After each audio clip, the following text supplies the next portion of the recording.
से कोई परीक्षा के जो परिणाम पर असर नहीं पड़ेगा। जो परीक्षार्थियों ने जो परीक्षा दी है उनका आधार पास होने का कॉमन रहेगा, चाहे वो किसी भी पारी में उन्होंने परीक्षा दी हो और मैक्सिमम मार्क्स कुछ भी लेके हों।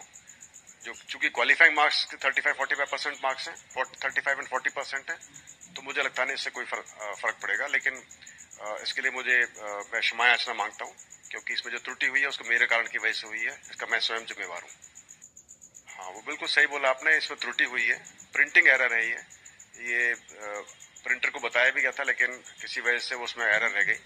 लेकिन मेरा ऐसा मानना है कि इससे कोई फर्क नहीं पड़ेगा, क्योंकि ये जो परीक्षा है इसमें क्वालिफाइंग मार्क्स 35% या 40% है, तो इसका वो आधार है, इसलिए इससे फर्क नहीं पड़ेगा। और ये एरर से कोई परीक्षा के जो परिणाम पर असर नहीं पड़ेगा। जो परीक्षार्थियों ने जो परीक्षा दी है उनका आधार पास होने का कॉमन रहेगा, चाहे वो किसी भी पारी में उन्होंने परीक्षा दी हो और मैक्सिमम मार्क्स कुछ भी लेके हों। जो चूंकि क्वालिफाइंग मार्क्स 35-45% मार्क्स हैं, 35 एंड 40% है, तो मुझे लगता नहीं इससे कोई फर्क पड़ेगा। लेकिन इसके लिए मैं क्षमा याचना मांगता हूँ, क्योंकि इसमें जो त्रुटि हुई है उसको मेरे कारण की वजह से हुई है, इसका मैं स्वयं जिम्मेवार हूँ।